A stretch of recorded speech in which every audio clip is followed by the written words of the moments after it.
I've been intrigued by this question of whether we could evolve or develop a sixth sense, a sense that would give us seamless access and easy access to meta information or information that may exist somewhere that may be relevant to help us make the right decision about whatever it is that we're coming across. And some of you may argue, well, don't today's cell phones do that already? But I would say no. When you meet someone here at TED, and this is the top networking place, of course, of the year, you don't shake somebody's hand and then say, can you hold on for a moment while I take out my phone and Google you?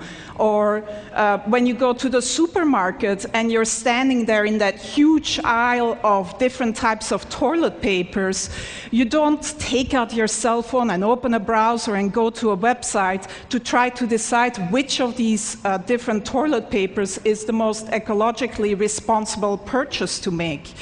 So we don't really have easy access to all this relevant information that can just help us make optimal decisions about what to do next and what actions to take.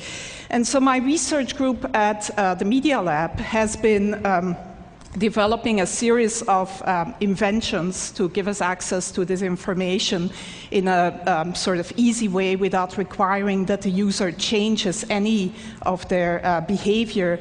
And I'm here to unveil our latest effort and most successful effort so far, which is still very much a work in process. I'm actually wearing the device right now, and we've sort of cobbled it together with components that are off the shelf, and that, by the way, only cost $350 at this point in time. I'm wearing a camera, just a simple webcam, a portable battery-powered projection system with a little mirror. These components communicate to my cell phone in my pocket, which acts as the communication and computation device. And in the video here, we see my student Pranav Mistry, who's really the genius who's been implementing and designing this whole system. And we see how this system lets him walk up to any surface and start using his hands to interact with the information that is projected in front of him. The system tracks the 4 significant fingers. In this case, he's wearing simple marker caps that you may recognize. But if you want a more stylish version, you could also paint your nails in different colors. And the camera basically tracks these 4 fingers and recognizes any gestures that he's making, so he can just go to, for example, a map of Long Beach, zoom in and out, etc. The system also recognizes iconic gestures, such as the take a picture gesture, and then takes a picture of whatever is in front of you. And when he then walks back to the Media Lab, he can just go up to any wall and project all the pictures that he's taken, sort through them and organize them and resize them, etc. Again, using all natural gestures. So some of you most likely were here 2 years ago and saw the demo by Jeff Hahn, or some of you may think, well, doesn't this look like the Microsoft Surface table? And yes, you also interact using natural gestures, both hands, etc. But the difference here is that you can use any surface. You can walk up to any surface, including your hand, if nothing else is available, and interact with this projected data. The device is completely portable and can be...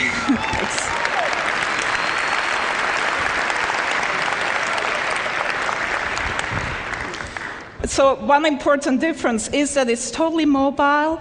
Another even more important difference is that in mass production, this would not cost more tomorrow than today's cell phones, and would actually not sort of be a bigger package and could look a lot more stylish than this version that I'm wearing around my neck. But other than letting some of you live out your fantasy of looking as cool as Tom Cruise in Minority Report, the reason why we're really excited about this device is that it really can act as one of these sixth sense devices that gives you relevant information about whatever is in front of you. So we see Pranav here going into the supermarket, and he's shopping for some paper towels.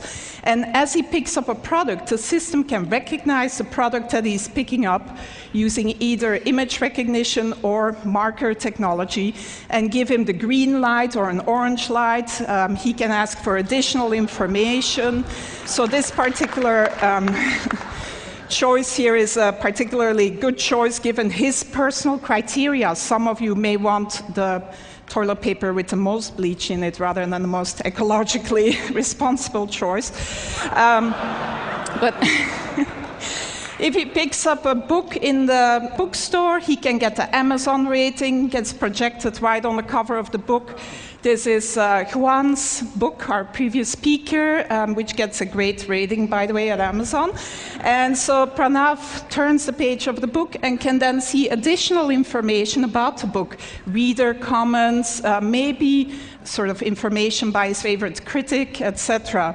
If he turns to a particular page, he finds an annotation by maybe an expert of a friend of ours that gives him a little bit of additional information about whatever is on that particular page.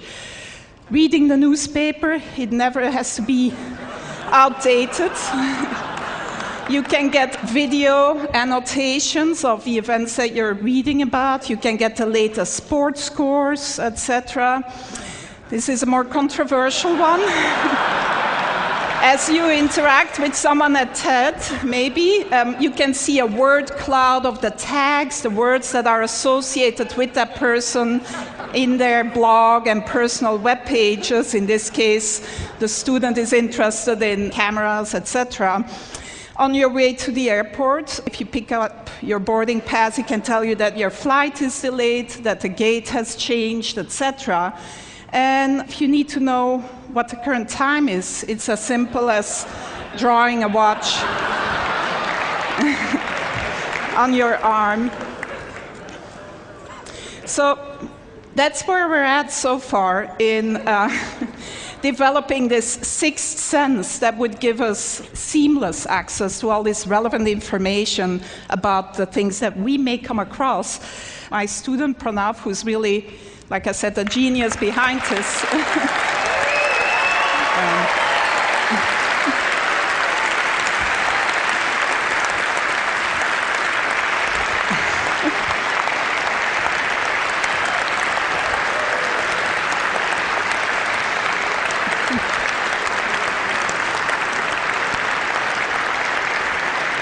He does deserve a lot of applause because I don't think he's slept much in the last 3 months, actually. And his girlfriend is probably not very happy about him either. But it's not perfect yet. It's very much a work in progress. And who knows, maybe in another 10 years, we'll be here with the ultimate sixth sense brain implant. Thank you.